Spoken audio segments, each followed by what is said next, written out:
welcome to today's deep dive into the source material on the hidden battle in your brain. Yeah, thanks for having me. I'm excited to get into this. So you've probably been there, right? You set a crystal clear goal, launching a project, speaking up more, or just building a new habit, and then, well, nothing. Right, you just hit this invisible wall. Exactly. It's Yeah. incredibly frustrating. But our sources today make a really compelling case that, this isn't a lack of willpower on your part. Yeah, not at all. It's a literal clash between your brain's operating systems.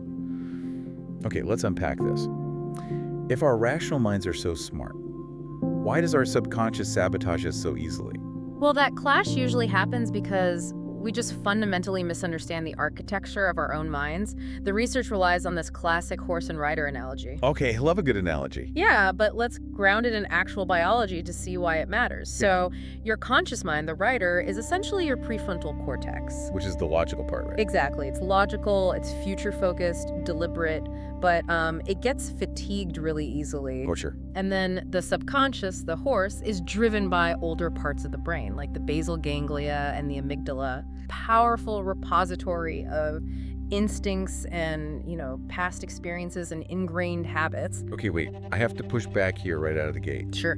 If that subconscious horse is like an ultra-fast parallel processor that operates way faster than conscious thought, aren't we just doomed before we even start?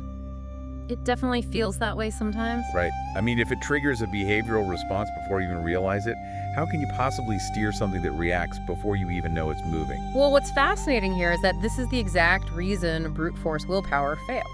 I mean, you cannot dominate a 1,000-pound horse in a dead sprint. Right, that makes sense. A highly rational thinker might try to logic their way out of a bad habit, but the subconscious doesn't speak logic. It learns through cause and effect, repetition, and emotion. So you can't just reason with it. No, to steer it, you have to establish a cooperative relationship before the horse gets spooked by, say, a hidden fear of failure or rejection. If you wait until it bolts, it's just too late. Which brings us to leveraging modern neuroscience, Yeah. specifically neuroplasticity. Yes, exactly. Because the brain isn't just hardwired hardware. We're talking about the fundamental mechanism where, neurons that fire together wire together. Right. Consistent micro-decisions literally reshape and myelinate your neural pathways, allowing you to actually overwrite those outdated scripts. Precisely. I mean, think about the baby example from our research. Oh yeah, that was wild. Right. There's this father who programmed a very specific intention. His subconscious wakes him up instantly if his baby cries before 5 a.m. None after, right? Exactly. If the baby cries at 5:01 a.m. when it's his wife's turn, he sleeps completely soundly. That is just incredible. His brain executed a complex, time-bound intention while he was literally unconscious. Here's where it gets really interesting to me, though. It shows the sheer power of setting positive daily intentions. It really does. But does this mean we can literally rewrite our bad habits just by thinking differently? Or does it require physical action? To answer that, let's look at how to start training your subconscious today. The sources highlight 3 really beginner-friendly exercises. Okay, let's hear them. First is the but test. You just state your goal out loud, like, I want this promotion, but... And whatever follows that but reveals your hidden subconscious block. I actually tried this one, and it completely exposed my own resistance. Oh, really? Yeah, it is super revealing.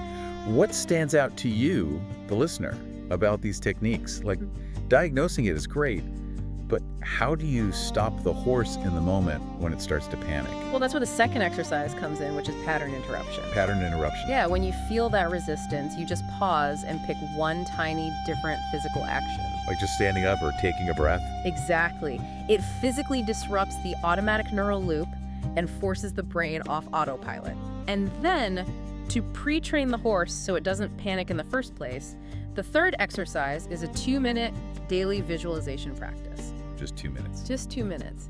You spend it visualizing your success while attaching positive emotions to it. Because the brain actually struggles to tell the difference between reality and a vividly imagined scenario. Yes. When you vividly visualize an action, your motor cortex fires the exact same neurons as if you were physically doing it. Wait, really?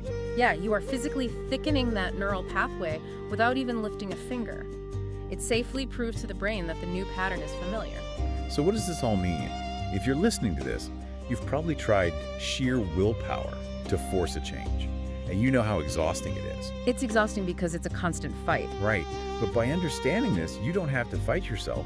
You can use mindful intentions to guide your subconscious horse to actually work for you. And that leads to a crucial realization. Your subconscious never sleeps. It's awake 24/7. It's always listening. Always. Constantly absorbing information. So if it's always listening, what automatic scripts are you unconsciously programming into it right now, just by the way you talk to yourself today?